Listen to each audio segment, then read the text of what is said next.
Question 15. Give the possible expression for length and the breadth of each of the following rectangles in which their areas are given. Area का formula क्या होता है? Length into breath.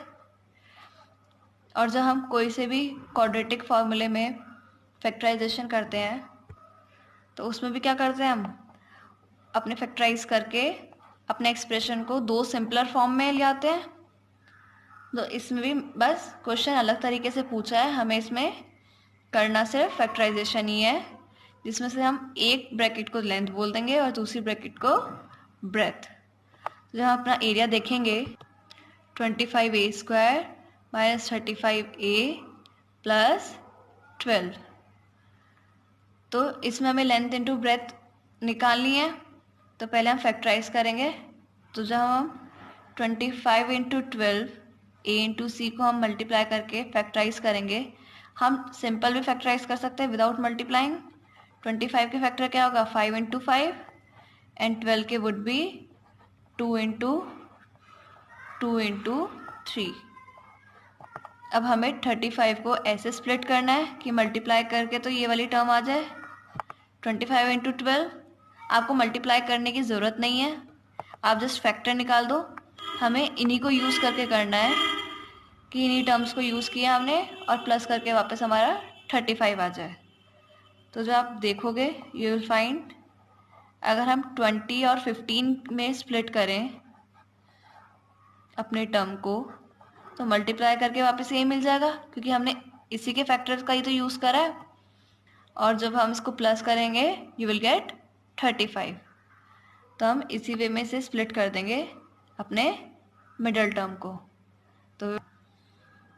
तो you will get 25a² minus 15 plus 12 into a plus 12. तो जब bracket खोलोगे you will get 25a² minus 15a minus 20a plus 12. और इन दोनों में से जब हम कांस्टेंट कॉमन लेंगे तो 5 आएगा, और जब हम वेरिएबल्स में आएंगे तो a आएगा. तो will gate 5a S common, और फिर ब्रैकेट में क्या बचेगा? 5a minus 3. सिमिलरली इधर से हम जब कॉमन ले रहे हैं तो पहले माइनस का साइन लिया, फिर इन दोनों में से कांस्टेंट 4 वापस आ गया बाहर हमारा, एंड देन ब्रैकेट में 5a माइनस 3. तो ये 5a minus 4 into 5a minus 3 में स्प्लिट हो गया. तो देखिए हम एक तरह से लेंथ इंटू ब्रेथ हो गया. तो इसका एक पॉसिबल आंसर क्या हमारा, लेंथ क्या हो जाएगी? 5a माइनस 3 यूनिट्स, और b क्या होगा? 5a minus 4 units. तो इसमें ऑल्दो क्वेश्चन अलग वे में पूछा है, बट हमें एंड अप फैक्टराइजेशन से ही कर. Second part, area is equals to 35y² plus 13y minus 12. अब हमें इसमें भी स्प्लिट करना है अपनी मिडल टर्म को, क्योंकि कोई परफेक्ट स्क्वायर तो बन नहीं रहा है ये a प्लस बी या a minus B whole square वाला फॉर्मूला. तो हमें अब 13 टर्म को इस वे में स्प्लिट करना है कि मल्टीप्लाई करके तो इन दोनों की मल्टीप्लिकेशन आ जाए. लाइक 7 इंटू 5 हम इनके फैक्टर निकालेंगे पहले. आपको जस्ट इन दोनों को ना मल्टीप्लाई करना है, ना हमें तुम्हें हिट एंड ट्रायल से बार बार इनको मल्टीप्लाई करके देखना है. शॉर्टकट क्या होता है? फर्स्ट और लास्ट टर्म के फैक्टर्स एक साथ लिख दो. अब इन्हीं में से हमें 2 या 3 का पेयर बना के ऐसे लिखना होता है कि माइनस करके वापस हमारा 13 आ जाए. एंड ऑब्वियस अगर यही टर्म यूज़ कर रहे हो सारी की सारी तो मल्टीप्लाई करके तो यही आएगा. तो जब हम एक दो चीज़ें ट्राई करेंगे एक दो बार तो वी विल स्प्लिट 28 एंड 15. अब 15 3 इंटू 5 वुड बी 15 और 7 इंटू 4 वुड बी 28. तो मल्टीप्लाई करके तो वापस ही आएगा, और जब माइनस करोगे यू विल गेट 13. माइनस इसलिए किया क्योंकि हमने लास्ट टर्म से पहले माइनस का साइन है. तो you will get 35y² plus 28 minus 15 whole into y minus 12. तो जो ब्रैकेट खोलोगे will get 35y² plus 28y minus 15y minus 12. तो इन दोनों में से सबसे पहले अपने कोफिशिएंट्स लेंगे कॉमन, तो 7 आएगा. Then we move towards variable, तो y आ जाएगा. तो ब्रैकेट में क्या बचा? 5y plus 4। सिमिलरली यहाँ सबसे पहले हम साइन कॉमन लेंगे। अच्छा, जब भी हम साइन कॉमन लेते हैं हमारे दोनों टर्म के साइन रिवर्स हो जाते हैं। जैसे यहाँ दोनों में माइनस था तो दोनों की टर्म प्लस हो जाएगी। नेक्स्ट पर वी टेक कॉन्स्टेंट्स कॉमन। 3 आ गया, वेरिएबल कोई कॉमन है नहीं, तो ब्रैकेट में हमारा क्या आ जाएगा 5y प्लस 4। तो we get 5y plus 4 into 7y minus 3। अब इसे भी लेंथ इंटू ब्रेथ कह सकते हैं। तो one of the possible expression of length into breath is, length क्या हो जाएगी हमारी 5y प्लस 4 और breath 7y minus 3। And units आगे लिखना ज़रूरी है। 16th last question of this chapter is what are the possible expression for the dimension of the cuboid whose volume are given below. अब क्यूबॉइड है, volume क्या होता है length into breadth into height. Last question में square था तो सिर्फ हमारे 2 टर्म में स्प्लिट हुआ था, अब वॉल्यूम है तो 3 टर्म में स्प्लिट होगा। तो वॉल्यूम क्या हमारा 3x स्क्वायर माइनस 12x। तो इसमें हम देखें तो कॉमन क्या आ रहा है 3x, फिर हमारा ब्रैकेट में क्या बचा x माइनस 4।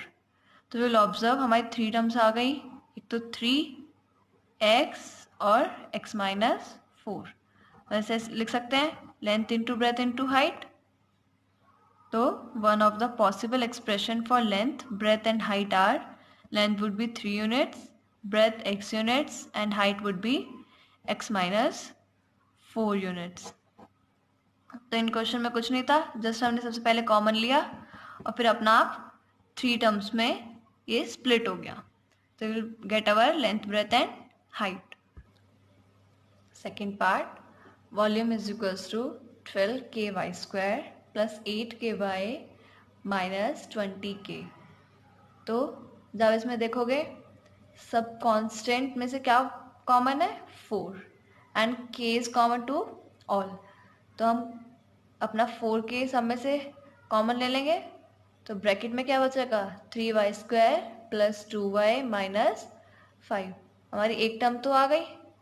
अब एक क्वाड्रेटिक एक्सप्रेशन है तो इसको हम स्प्लिट कर देंगे तो हमें नेक्स्ट टू भी मिल जाएगी।